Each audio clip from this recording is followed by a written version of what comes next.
Assalamualaikum warahmatullahi wabarakatuh. Teman-teman semua yang dimuliakan Allah, para penonton semua, selamat datang pada video kali ini. Pada video kali ini kita bersama akan membaca surat Al-Ikhlas dan kita akan mentadabburinya, kita akan menyelami makna dari surat Al-Ikhlas itu. Sebelumnya kita akan baca surat Al-Ikhlas ini. A'udzu billahi minasy syaithanir rajim. Bismillahirrahmanirrahim. Qul huwallahu ahad, Allahus samad, lam yalid wa lam yulad, wa lam yakul lahu kufuwan ahad. Shadaqallahul azim. Surat Al-Ikhlas. Surat ini merupakan surat Makkiyah, diturunkan di kota Makkah, terdiri dari 4 ayat, merupakan surat yang salah satu surat terpendek dalam Al-Quran. Surat ini Allah Subhanahu wa Ta'ala dinamakan surat ini dengan surat Al-Ikhlas, meskipun pada surat ini tidak terdapat lafaz atau kata Al-Ikhlas, sebagaimana beberapa surat lain dan kebanyakan surat dalam Al-Quran dinamai berdasarkan adanya kata tersebut, nama surat tersebut di dalam ayat dalam surat itu, seperti An-Nas, Al-Falaq, sesuai dengan ayat pertamanya. Namun Al-Ikhlas berbeda. Al-Ikhlas secara bahasa dia bermakna memurnikan. Yang dimaksud memurnikan adalah kita berusaha mengeluarkan hal-hal yang tidak sesuai, yang tidak pantas, yang tidak layak terhadap hal tersebut, sehingga hal tersebut betul-betul murni, terlepas dari unsur-unsur hal-hal yang lainnya. Seperti air, ketika air tersebut betul-betul 100% air, tidak ada kotoran, tidak ada campuran yang lain, yang benar-benar murni, 100% air, maka air tersebut, air yang khalis, air yang murni, dan proses memurnikan air tersebut disebut dengan ikhlas. Jadi ikhlas artinya memurnikan. Makanya susu di dalam Al-Quran Allah menyebut dengan labanan khalisan. Dalam Al-Quran Allah menyebut susu dengan labanan khalisan sa'igan lisyaribin, yaitu labanan susu khalisan, murni, karena dia keluar, meskipun susu itu keluar dari mimbaini farthin wadamin, dari farth, dari kotoran, wadamin, dan darah, namun yang keluar benar-benar 100% susu, tidak ada campuran darah, apalagi campuran kotoran. Itulah susu yang Allah sebutkan dengan minuman yang khalis, yang murni. Dan proses pemurnian tersebut disebut ikhlas. Allah mengajarkan kita ikhlas dalam segala sesuatu, sebagaimana Allah memberikan kepada kita semua rizki yang ikhlas, minuman, air yang Allah turunkan dari langit ikhlas. Air yang khalis, benar-benar murni. Bahkan Allah sebutkan ma'an tahura. Nazzalna minas sama'i ma'an tahura. Kami turunkan dari langit air yang tahur, suci, mensucikan, murni air tersebut, tidak ada campuran apapun. Itu bentuk ikhlas yang Allah ajarkan kepada kita semua. Udara yang kita hirup benar-benar 100% udara. Nggak ada polusi ini disebabkan kita semua. Ini Allah mengajarkan keikhlasan dalam segala sesuatunya. Maka begitu pula yang kita hadirkan kepada Allah Subhanahu wa Ta'ala dalam ibadah kita, dalam aktivitas kita, seharusnya kita hadirkan keikhlasan tersebut untuk Allah Subhanahu wa Ta'ala. Jadi itu ikhlas. Sesuatu yang murni disebut sesuatu itu khalis, dan proses pemurniannya disebut dengan ikhlas.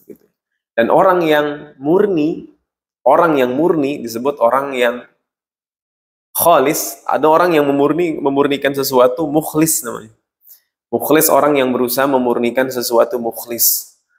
Kalau orang yang dimurnikan, namanya mukhlas. Mana yang lebih tinggi?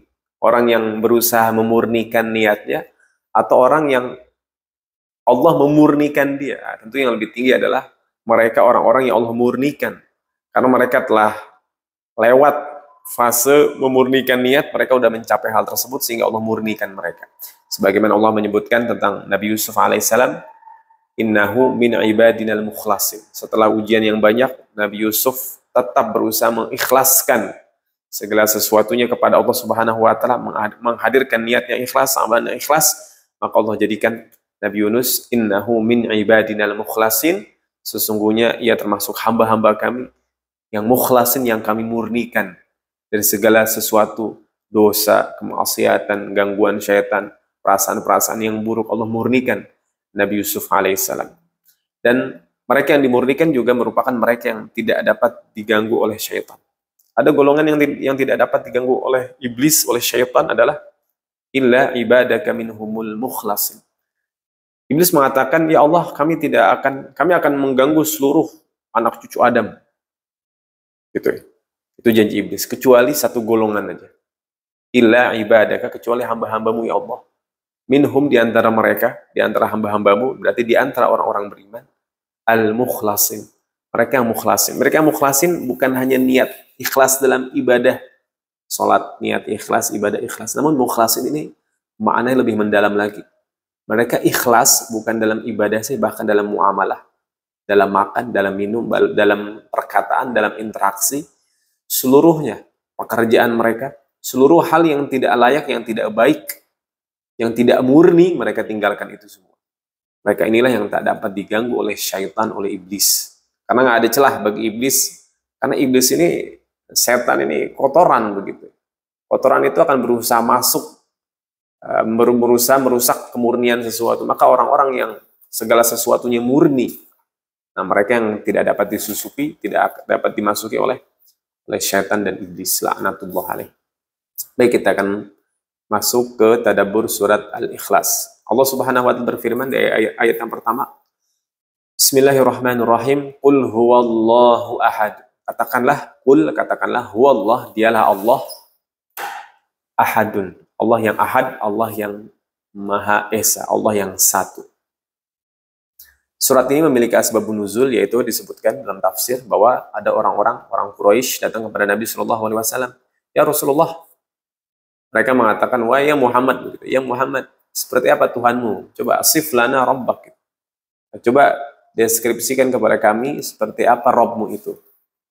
Maka turunlah surat ini. Katakan wahai Muhammad kepada mereka, qul, katakanlah, huwa, siapa huwa? Allah Subhanahu wa taala, huwa Allah, dialah Allah. Ahadun, yang esa, yang satu, yang tunggal. Dialah Allah yang ahad. Ahad berbeda dengan wahid. Kalau tentang penyembahan, tentang ketuhanan, dan ketika dihadapkan dengan kemusyrikan, maka Allah Subhanahu wa taala akan mengatakan wahid, innama ilahukum ilahun wahid. Gitu. Kalau berhadapan dengan sesembahan yang lain, pembahasan berkaitan dengan sembahan yang lain, maka Allah katakan ilahun wahid wa ilahukum ilahun wahid. Innama ilahukum ilahun wahid. Adapun berkaitan ahad ini, dia makna lebih spesifik lagi. Tidak hanya berkaitan dalam sesembahan, bahkan dalam seluruh aspek Allah Subhanahu wa taala ini zat yang ahad, yang satu-satunya. Adapun makhluk seluruhnya, makhluk ini merupakan, bisa kita katakan, ada salinan dari makhluk sebelumnya. Makhluk salinan dari makhluk sebelumnya. Ada contohnya sebelumnya. Bagaimana manusia, laki-laki jumlahnya banyak, dari Nabi Adam salinan. Kemudian dari Hawa salinan, seterusnya begitu. Ada yang pertama kali Allah ciptakan dan setelahnya merupakan salinan. Dan yang ahad, Allah Subhanahu wa ta'ala, yang satu-satunya. Bahkan Allah Subhanahu wa ta'ala nanti dikatakan lam yalid wa lam yulad. Kalau manusia, dari mana munculnya? Oh, dari tanah. Kemudian dari tanah dari mana? Tanah Allah yang ciptakan lagi. Ada unsur sebelumnya, ada sebabnya. Itulah manusia begitu. Ada salinannya, berarti ada salinan, ada cetakan pertamanya. Berarti cetakan pertama dari mana? Dengan apa dia dicetak? Dari apa dia dibuat? Bisa dikatakan seperti, tapi yang namanya ahad, Allah katakan nanti lam yalid wa lam yulad. Allah lam yalid, Allah tidak beranak, wa lam yulad, Allah tidak diperanakan. Jadi bukan berasal dari sesuatu gitu. Nggak ada salinan dari Allah, nggak ada. Dan Allah bukan salinan dari sesuatu yang lain gitu. Dan Allah Subhanahu wa taala bukan berasal dari unsur yang lain. Dan segala sesuatunya berasal dari Allah, namun bukan berasal dari zat Allah Subhanahu wa taala. Jadi meskipun semuanya Allah yang ciptakan, namun semua ini bukan berasal dari Allah langsung begitu. Allah yang ciptakan segala sesuatu. Gitu ya. Kemudian itu ayat yang pertama. Qul, katakanlah huwa Allah, dialah Allah Subhanahu wa taala. Ahad, yang ahad. Nah, ini kalimat ini senada dengan kalimat tauhid. Katakanlah dia Allah yang ahad. Allah yang esa, yang tunggal satu-satunya. Jika kata kalimat ini dikatakan, itu udah bagian dari ketauhidan. Namun bagi seorang yang musyrik, mereka tidak beriman, mereka harus mengatakan la ilaha illallah. Itu kalimat yang paling sempurna, yang mutlak dalam Al-Quran bagi mereka yang ingin masuk ke dalam Islam. La ilaha illallah.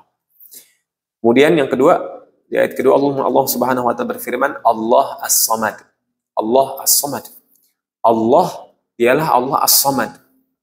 Dalam ayat ini akan kita dapati ada dua kata aja dalam ayat ini. Kata yang pertama Allah, kata yang kedua As-Samad. Kata Allah dalam Al-Quran merupakan kata yang terbanyak disebutkan. Kalau kita searching, kata yang paling banyak disebutkan dalam Al-Quran, kata Allah Subhanahu wa taala. Ini menunjukkan bahwa Al-Quran merupakan firman Allah.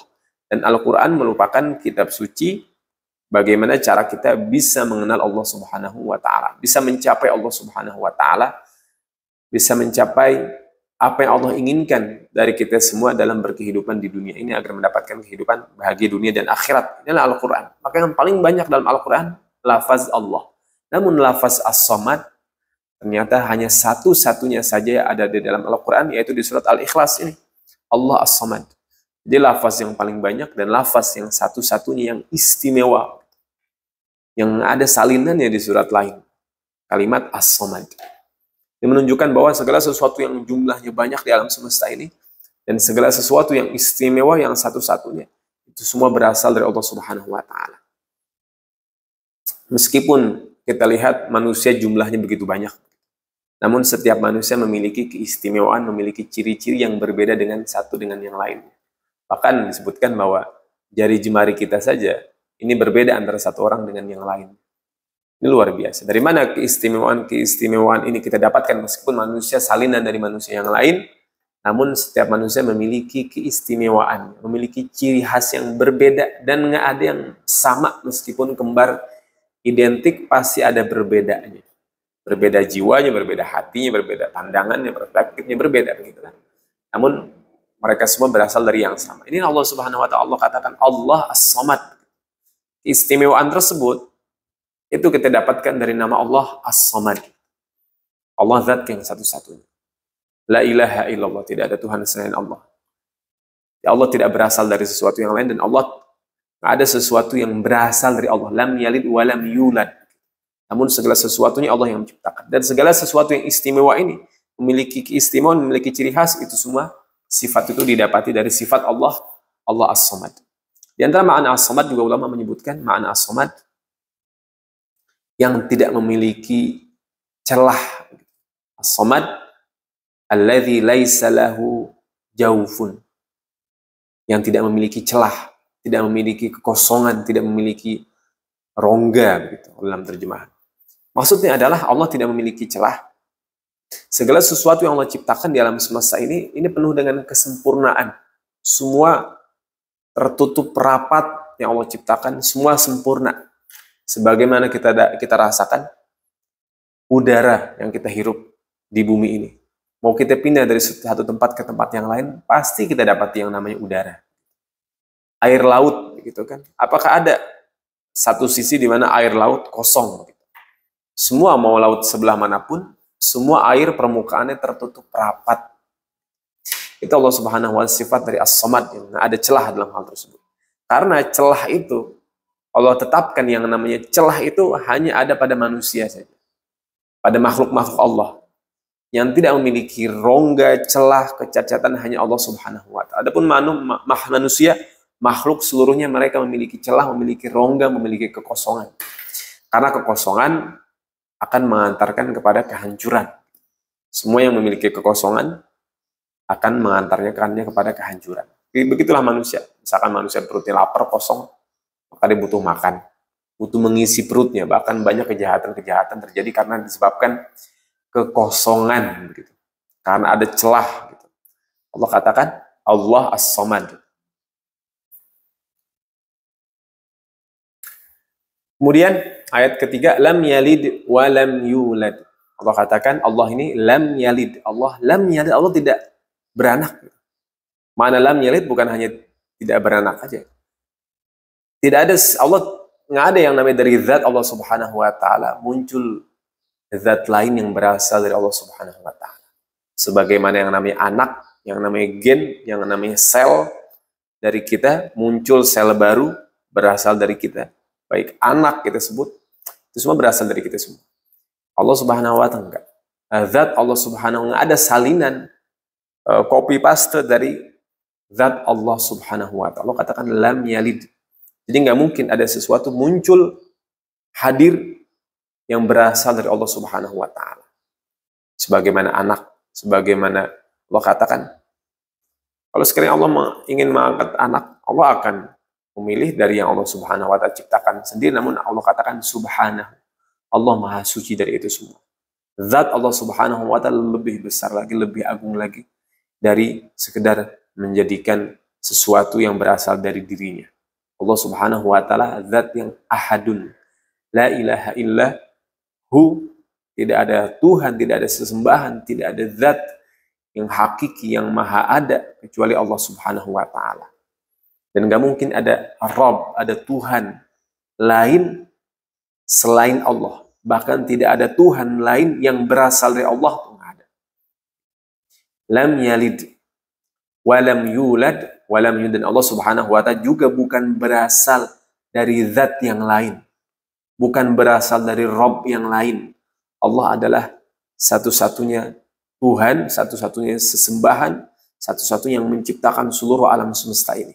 Lam yalid walam yulad. Allah tidak diperanakan. Allah tidak berasal dari satu apapun. Adapun manusia, seluruh makhluk berasal dari yang lain. Allah tidak berasal dari satu apapun. Lam yalid walam yulad. Dan yang terakhir Allah katakan walam yakul lahu kufuwan ahad. Walam yakun lahu, dan tidak ada sesuatu apapun yang setara dengan dia. Setara tentu. Karena tidak mungkin ada sesuatu yang muncul berasal dari Allah Subhanahu wa taala. Karena kalau ada sesuatu muncul berasal, sebagaimana anak berasal dari kita, muncul seorang anak, anak tersebut suatu saat bisa menjadi dia menjadi setara dengan kita. Namun Allah katakan lam yakun lahu kufuwan ahad. Allah katakan di ayat lain, mattakhadallahu min waladin. Allah tidak pernah mengangkat apapun sebagai anak. Wa ma kana ma'ahu min ilah. Dan nggak mungkin ada sesembahan, ada Tuhan bersama Allah. Jadi nggak mungkin Allah menciptakan Tuhan lain berasal darinya dan Tuhan tersebut menjadi Tuhan juga kemudian setara dengan Allah, itu nggak mungkin. Itu mustahil. Bahkan mempertanyakannya saja sudah salah. Allah katakan walam yakun lahu kufuwan ahad. Nggak mungkin ada sesuatu yang setara dengan Allah Subhanahu wa taala. Pernahkah manusia berusaha menjadi setara dengan Allah? Kalau kita lihat, ternyata dalam sejarah ada manusia yang berusaha ingin menjadi setara dengan Allah Subhanahu wa taala. Sebagaimana kisah ada seorang raja yang mengaku kepada Nabi Ibrahim bahwa dia memiliki sifat Tuhan, gitu kan. Ketika Nabi Ibrahim mengatakan Rabbiyalladzi yuhyi wa yumiit, Tuhanku yang menghidupkan dan mematikan. Maka raja itu mengatakan ana uhyi wa umiit, aku juga bisa menghidupkan dan mematikan. Nah, dia di sini ingin dianggap bahwa dia setara dengan Allah Subhanahu wa taala, bisa menghidupkan dan mematikan. Maka Nabi Ibrahim mengatakan, fa innallaha ya'ti bisyamsi minal masyriqi fa'ti biha minal maghrib. Tuhanku yang mendatangkan matahari yang menerbitkan matahari dari timur. Kalau kamu mau setara dengan Allah, mau menjadi tandingan bagi Allah, coba datangkan matahari tersebut dari barat. Maka raja tersebut maka raja tersebut terdiam, dia nggak mampu. Karena Allah katakan walam yakun lahu kufuwan ahad. Ada satu apapun, makhluk apapun yang setara dengan Allah Subhanahu wa taala, baik sifatnya, kemudian namanya, kemudian kekuasaannya, apapun, baik Firaun ataupun semisal apapun, bahkan Dajjal sekalipun tidak sama dengan Allah Subhanahu wa taala. Meskipun Allah berikan sifat dari sifat-sifat Allah, namun bukan sifat yang sesungguhnya. Itu adalah sifat yang diberikan kepada manusia, kepada malaikat, bahkan kepada dari Dajjal kita sebutkan, itu semua berasal dari Allah Subhanahu wa taala. Karena Allah lah huwallah ahadun as-samad. Nabi sebutkan ketika ada seseorang berdoa dengan mengatakan, ya Allah, antal ahadus samad alladzi lam yalid wa lam yulad wa lam yakul lahu kufuwan ahad. Nabi sebutkan bahwa orang yang berdoa dengan lafaz tersebut mengatakan, "Ya Allah, Engkaulah Al-Ahad, Engkaulah As-Samad, Engkaulah lam yalid wa lam yulad wa lam yakul lahu kufuwan ahad." Nabi sebutkan bahwa orang tersebut telah berdoa kepada Allah dengan nama Allah yang paling agung. Bismillahil a'zam, dengan nama Allah yang paling agung, maksudnya adalah yang paling menyeluruh seluruh aspek kehidupan ini, yaitu nama Allah Al-Ahad As-Samad alladzi lam yalid wa lam yulad wa lam yakul lahu kufuwan ahad. Semua rizki yang kita rizki yang kita rasakan, kehidupan yang kita rasakan, semua berasal dari Allah Subhanahu wa taala dan bukan berasal dari yang lain. Kematian kita juga berasal dari Allah. Kehidupan kita di kehidupan berikutnya itu juga semua berasal dari Allah Subhanahu wa taala. Semua yang kita rasakan kenikmatan semua berasal dari Allah Al-Ahad As-Samad alladzi lam yalid wa lam yulad wa lam yakul lahu kufuwan ahad. Mudah-mudahan tadabbur kita tentang surat Al-Ikhlas ini bermanfaat, semakin mampu kita memurnikan Allah dalam kehidupan kita. Dan surat ini harus senantiasa kita baca dan kita katakan, katakan surat ini kepada siapa kita mengatakannya? Kepada pikiran kita, kepada hati kita, kepada jiwa kita, kepada seluruh tubuh kita ini, seluruh anggota tubuh kita, seluruh sel kita katakan bahwa Huwallah Ahad. Dialah Allah Subhanahu wa taala yang Ahad. Semua berasal dari Allah Subhanahu wa taala. Allah memberikan kehidupan, memberikan rizki, memberikan kenikmatan, dan banyaknya manusia, betapa banyaknya pepohonan dan segala macam bentuk makhluk yang antara satu makhluk dengan yang makhluk lainnya banyak salinan-salinan. Ini menunjukkan bahwa yang menciptakan segala sesuatunya ini adalah Allah yang la ilaha illahu, yang tidak ada Tuhan selain Allah Subhanahu wa taala. Terima kasih. Wassalamualaikum warahmatullahi wabarakatuh.